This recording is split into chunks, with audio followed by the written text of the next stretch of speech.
Professor Smart Sarpong abusia wa match say NDC for ho go so papa wo hye eye enyema wo de abetudwa the survey a say ode aba no a say Dr. Mahama&Musa is leading this coming election a current one kra na wo hye Smart Sarpong ya man ni survey ye hu pa no a on first survey my abra emmemu da ni nyina no ebem na survey 2016 2020 and even last year premise ahodo ekokoko so including the member of parliament na do okeka nyina etimi ebem ti amamanfo no ho adrom pa wo so pa na wo hwe eye Musa dankwa wa Worsens case na mano a enya asem kuto abusia yenkoni enkotie Dr. Smart Sarpong na Professor Smart Sarpong deɛ ɛma ne gyina so ɛbobɔ saa nneɛma nyinaa ɛne deɛ wohwa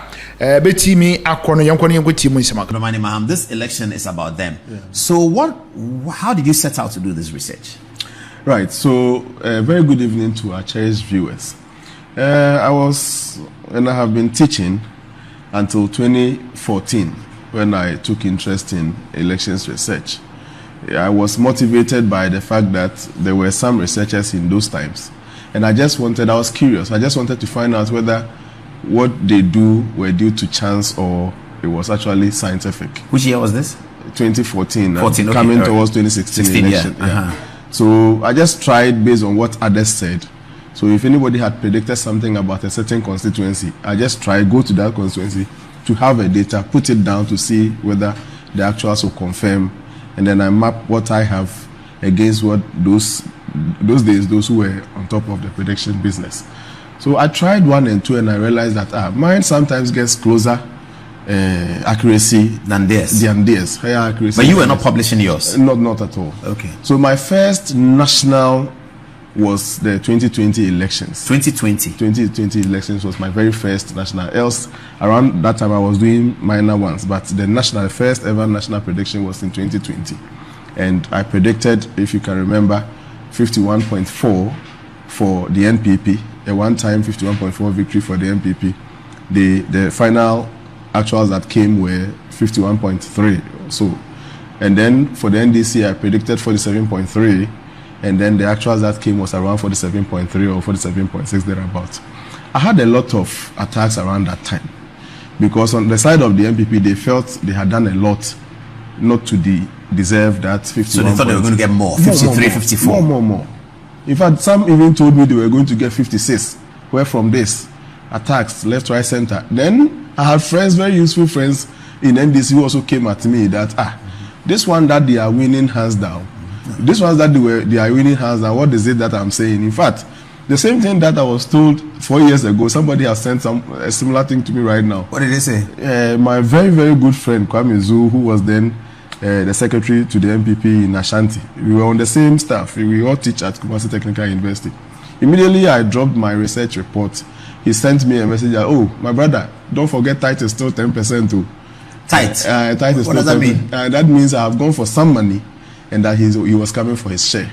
Because he felt that the report was just money-induced report. They did nothing about it. In fact, both the NPP and the NDC actually did not regard the report I put out until the reality came. In between that, if you follow the news, from regional elections to constituency level elections to any election that I had time and I took interest in and I published the report, you realize that the accuracy level, the least I've had so far, is 99.6. In fact, the recent one... That is the difference between your outcomes and the actual. Yes. Is 99.6. 99.6. Okay, so that your outcomes turn up to be 99.6% of what actually happens, the accuracy level. Okay, so you're missing it by just a few percentage points. Yes, and it's mathematical, so you may not get the exact definitely figure. And it's about human beings, so definitely. Things can change. And no researcher even seeks to have the 100%. Absolutely. Yeah. What we do not allow is the margins to be extremely wide. Then it means your science was quite... But tonight I want to ask you more questions about how you come about it, because we know Professor Lichman, you know him, the American guy who just got the prediction wrong for the first time. Yes. And I'm very disappointed that I'm not an American journalist, because I would have made a lot of money. Because in all my interviews, I said that he's getting one of the keys wrong, the recession. He's answering the recession as no recession. And I was saying that the real point about the recession in there is to see whether it's impacting the lives of the people. The lives of Americans is that the economy is bad. So if you say there's no recession, you are probably getting it wrong. Then the other one was the candidate challenged. And my view was that you can't call Kamala Harris an unchallenged candidate, but he did. And if he had gotten those two the way it should be, he would have gotten the prediction right. He would have said Trump will win, because 7 for the ruling party, they win. Less than 7, they lose. So I'm going to ask you now that how do you come to your conclusions? Let's get the next page. And then after that, I'm going to ask you, okay, so people can see. So you have here gender, male and female. What is frequency? What does it mean? The counts. So altogether, 99,335 responses were received. And this were... There are more male. Yes, more male. 56% male, 43% female. Absolutely. Should that suggest to us that adult male are more interested in the election than female? Absolutely. They get into elections and they are interested into elections more than the females. Really? Oh, yes. Very similar to America. Yeah. Here in Ghana, that's how it has been for some time. Religious affiliation. Let me explain that. Religious affiliation, you had Christianity 69% response, yes. Muslim 24%, yes. and others 6.9. So overwhelming majority of your respondents are Christians. Definitely, and it reflects the general demographic situation of the country. Yes, it does. Okay, all right. So how did you choose these, or it was after the interview that you put this down? No. So this is one thing that you would have to do to improve the accuracy of your research. Everybody has one vote, but we have some respondents that are elevated respondents. They don't have one vote in principle. They have some level of influence over a certain group of people. We call them elevated respondents. So instead of doing just any respondent you find within the constituency, you will improve the accuracy of your work if you rather go for elevated respondents.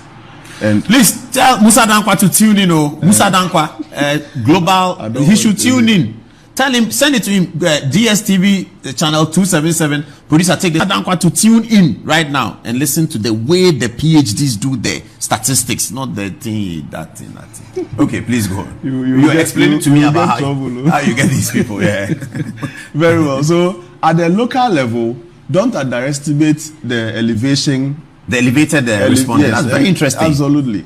And you don't underrate the elevation. An artisan power is elevated? Yeah. Why do you... I would have thought... Do you put the artisan and the trotro driver and the trotro mate in the same category? No, these are commercial drivers. And you put them also as elevated? The commercial driver and his mate are together elevated. You know, they sometimes generate the conversation in the vehicles that we take. Yeah. They serve the people. They encounter most of the problems at the local level. Bad roads and all those things and its effects, they usually...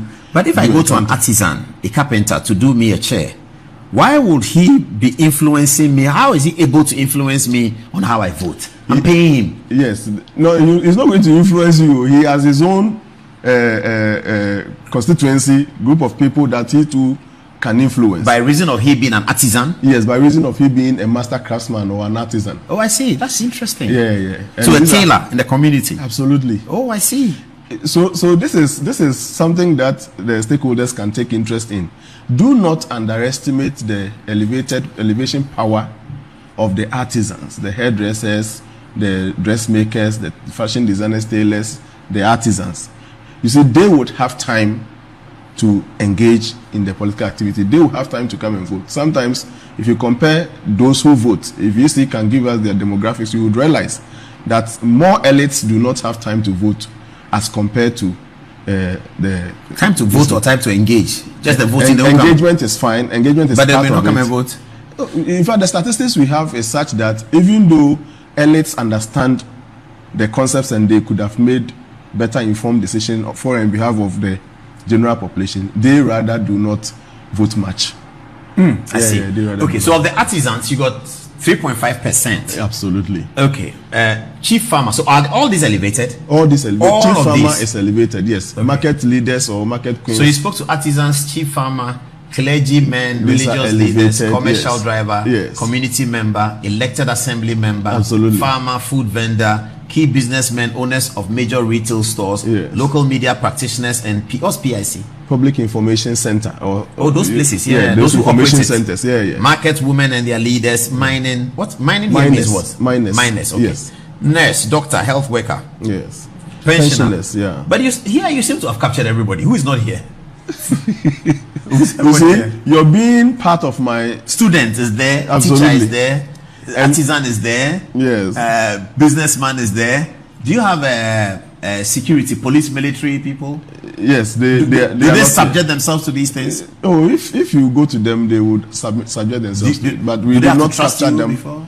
Oh, we do not. Even if I take a police or a security officer's view, he will not be feeling a responder. You know, for each community that I visit, we have community reports.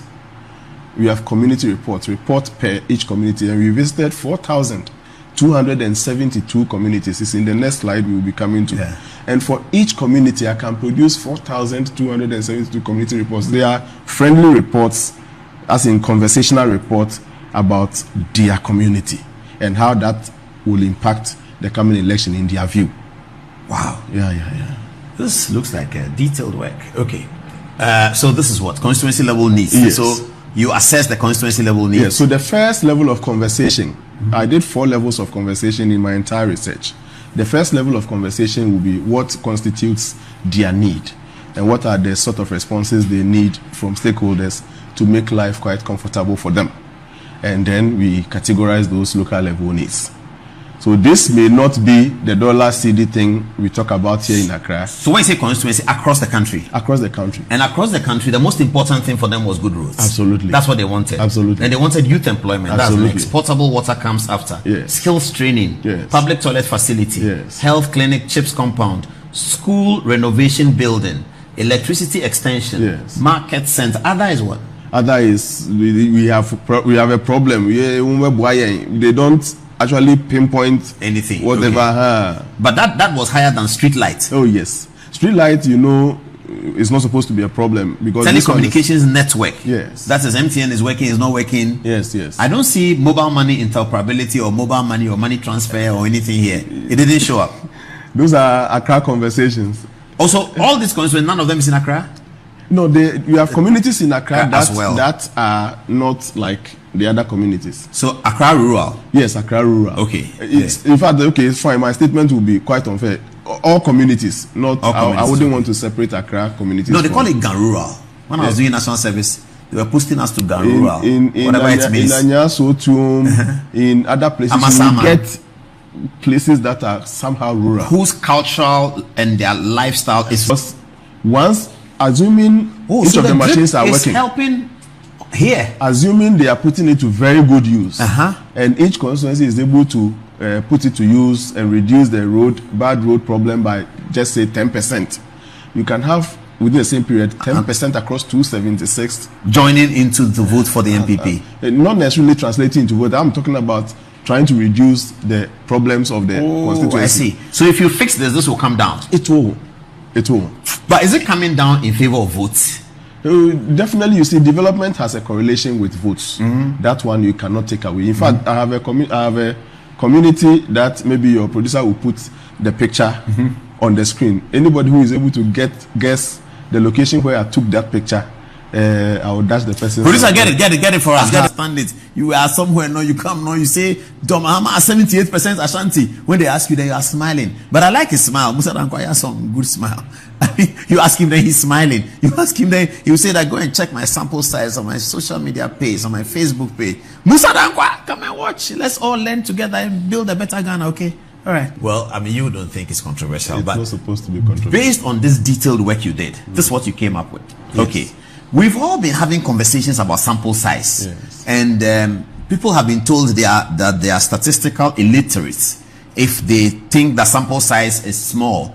So we are dealing with 18 million people voting, and your sample size is 99,000. Somebody is going to ask, but you 18 million people are going to vote. You go and talk to 99,000 people and come and tell us that somebody will win. How do we, those of us who are uninitiated in statistics, how do we relate to this? Very well. And I get personally very happy when I am the one being asked to explain. Yeah. Because I don't get that hard questions.